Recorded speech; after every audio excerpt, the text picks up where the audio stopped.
a fellowship, what a joy divine, leaning on the everlasting arms.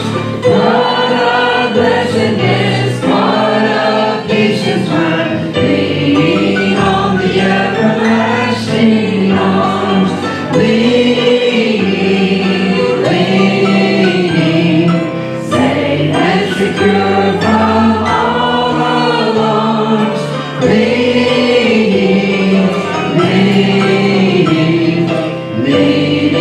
on the everlasting arms.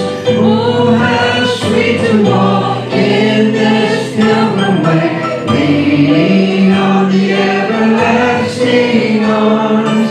Oh, how bright the path grows from day to day, leaning on the everlasting arms.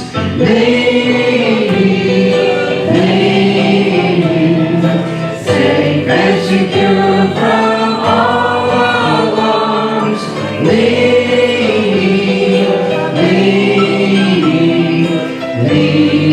on the everlasting arms. What have I to dread? What have I to fear? Leaning on the everlasting arms. I have blessed peace with my Lord so near, leaning on the everlasting arms. Leaning, safe and secure from all alarms. Leaning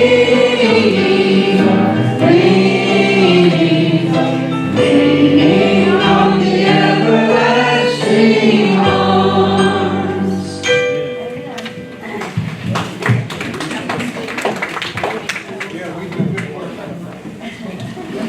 We are so happy to have Beth Williams with us today. Beth Williams Copeland. Thank you. Yes. She has a wonderful husband, James Copeland, and 2 children, and they are ages 7 and 2, Mason and Sage. She is a very active worker in our church, and she has a story of a miracle that happened 2 years ago, and she's sitting here with her. All right, good afternoon. Raise your hand if you cannot hear me. I've had strict instructions to make sure I am heard. I think we're safe. Okay, great. So, good afternoon. The hymn that I was given that we just sang is Leaning on the Everlasting Arms. So first of all, this song is special to me because of the many hymns my grandma Sarah May would sing. This was one of my favorites. Whether in the garden, hanging out clothes, or washing dishes, this was one of the anthems that rang through her house very often. Never did I realize that later in both of our lives that we would take this song to its truest meaning of its words. So while I was researching and studying to prepare for today, I looked up the word lean. And so the first meaning is to cast one's weight to one side or to support the other, is to rely for support or information. And so I can say without a doubt that I've experienced both meanings of the word. While I was reading this, I heard in prayer, prayer, service to each other, and resting in Him. And I'm going to take a few minutes just to talk about a few people that I think have illustrated this in their lives before I get to my mama. John Butler Byron, leaning in prayer for lost souls. Several times of course, we all have seen him leaning down in prayer and casting his weight and getting inspiration from God. I think Happy Home's one of their unsung heroes, Marshall Copeland. Leaning in service to his church, leaning into the camp meet and ice cream window to give change out of his change keeper, I guess is what it's called, and of course a nice cold treat. And the one that I think implemented, maybe not to everyone, but to me, Hunter Blanchard. The man knew how to rest. He leaned into the rest in his recliner. His work was evident amongst his hogs and his yard, which were always to pristine condition. But when he rested, you could tell that there was a purpose, with his leg tossed over the side of his recliner. So now on to the purpose of my message today. As many of you know, June of 2017 changed the course of my life and the lives of my family and ultimately the lives of believers around us forever. June 16th, my mama was found unresponsive and rushed to the ER, ultimately to be a long-term patient in the MICU at Vidant Greenville to treat her pulmonary embolism, pneumonia in both lungs, and sepsis. On June 18, 2017, we were told by many doctors that the only way my mama would wake up from her coma would be a miracle, and her having any normal function would not be possible. Her condition was so complex that the term multi-system failure was used on a daily basis to describe her condition. Phrases often used throughout the first few weeks like, "Don't get your hopes up. She would be more comfortable if y'all would agree to palliative care. You all are just prolonging her suffering." Mama, please stand up. Hallelujah. Are you suffering? The answer was no, in case you couldn't hear her. So right from the beginning, I knew God was going to use my mama's healing to reach others. I wasn't sure, and honestly, I started to get very impatient as time went on. I processed things through writing, and I didn't really know that before my mama got sick.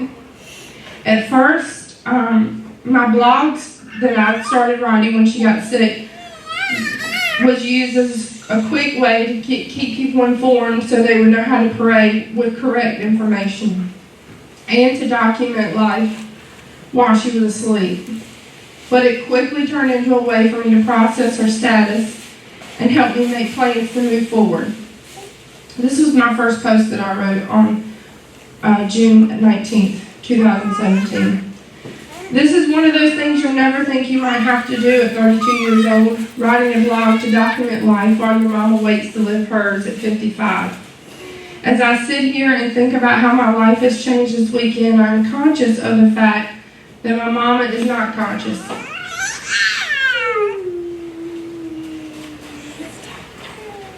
Of what milestones and events she was missing, and how maybe this may help her heal later on. I can see it now as I look back at pictures. I can see how tired you were. And look how tired you must have felt. I noticed the way you didn't want to stop life or take time to find out the whys. We now see how much you were giving to us and didn't want to pause long enough to do the necessities to stay present. Now it's time for us to take care of you, making it easier for you to fight to come back to us.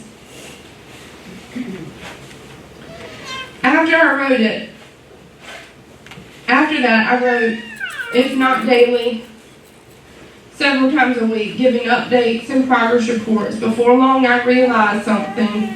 These blog posts were helping others that loved my mama as much as I did to continue to have hope as much as it was helping me deal with my mama's sickness.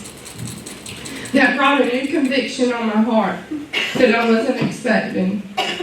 When I write, God's glory and healing power must be lifted up. If it wasn't this, if I wasn't doing this, it was all for show, and I had no business using that platform. After she came home on November 8th, I still wrote periodically to hit every time she hit a new milestone. Of all the blog posts I ever wrote, this was my favorite. Last year on I wrote it on July 12, 2018. Last year on July 11th, Mama got her trach and was able to come off the sedation medicine, 1 year since she was fully awake.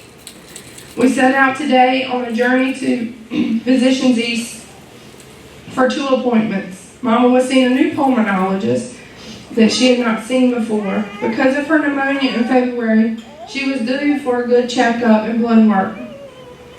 I have been impressed with Physicians East, but yesterday blew me away. After a room air oxygen blood gas lab, chest x-ray, and some breathing tests, Dr. Dietrich said these words: "Miss Williams, your case is remarkable. Your breathing tests are all normal. In my medical opinion, your lung and heart failure have resolved." He also went on to give her other instructions about weaning off oxygen during the day. And as you can see, she doesn't have oxygen right now.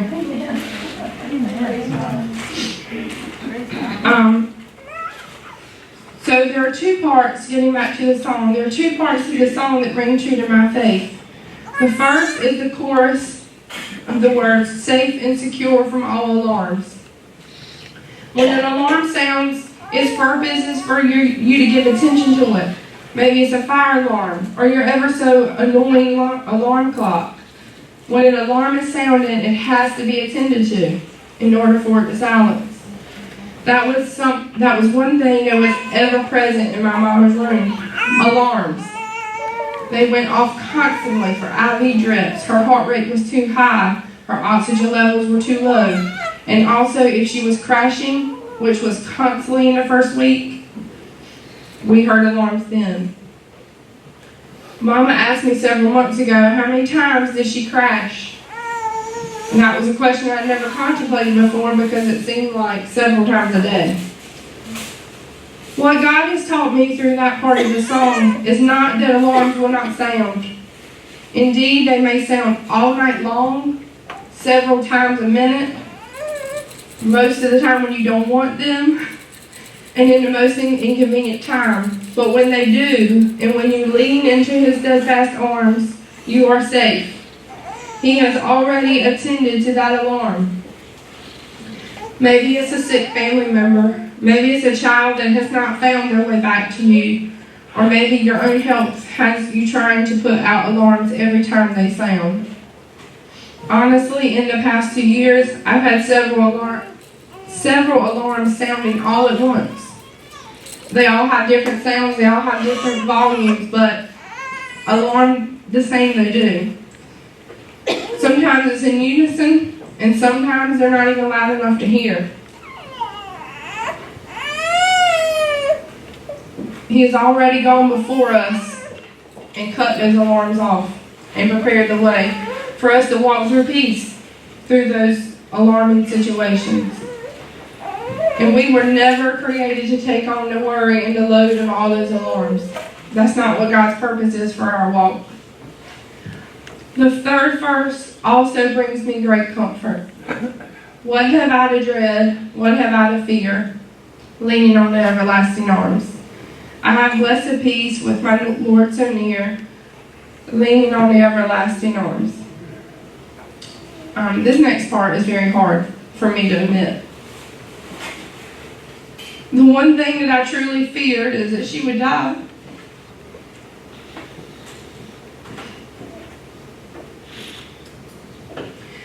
What would I do without her?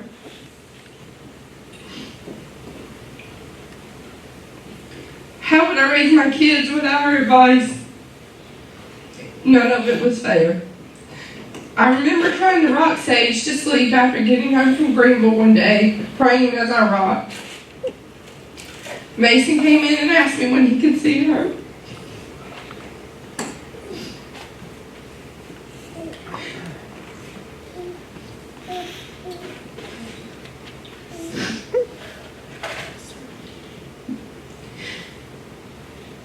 In that moment, I knew that the way I chose to deal with this emotionally and spiritually would impact my kids in a very mighty way for the rest of their lives. If the Lord did decide that she had finished her race, I would need to grieve in a way that honored my mama, but also displayed through my kids that God was sovereign.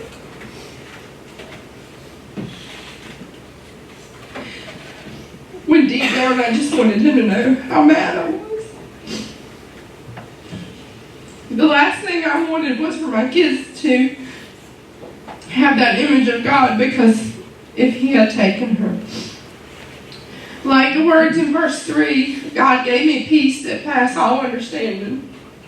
With God's help, I made a decision that there was no living in the past. We were all going to make the best decisions for Mama based on what he said about her. He said about her. Not doctors, not multi-system specialists, and definitely not from caseworkers. As you can tell, caseworkers aren't my favorite people. Sorry, I'm going to laugh. Caseworkers seem to have that, that knife word to tell you that you're wrong most of the time. Leaning on the promise of healing and rest. Even if it was long, even if we were making decisions maybe against some medical advice, we had to rest in that and be okay with that, believing that she would be healed and she would come home. A verse that I held on to was Hebrews 10:23. I held on to, let us hold fast the confession of our hope without wavering, for he is promised and is faithful. And I can say without a doubt, he is faithful. We have some other milestones we're working on, but other than a few fingers that don't move and an ankle that is a little stiff, she's completely healed.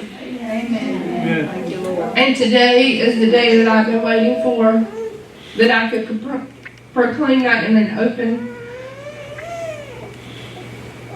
meeting and not through writing, so that I could make people listen to me. So I'll leave you on a funny note.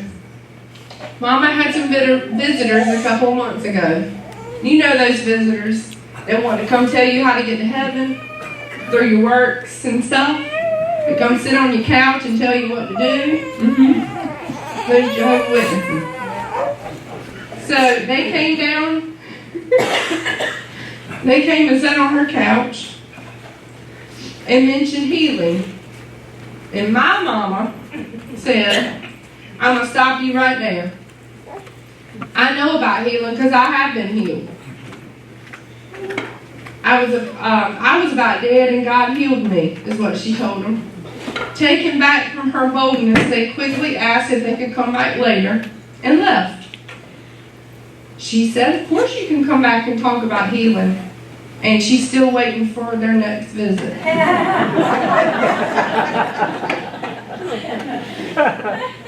So, I urge you today to think about the impossible and not to take man's word over things that you know that God has promised you.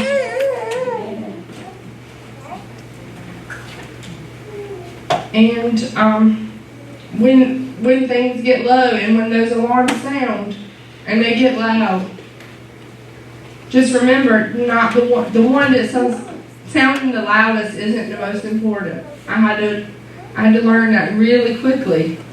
Just because it's this one, I need you, sit back and rest is the best way to go through it. Amen. Amen.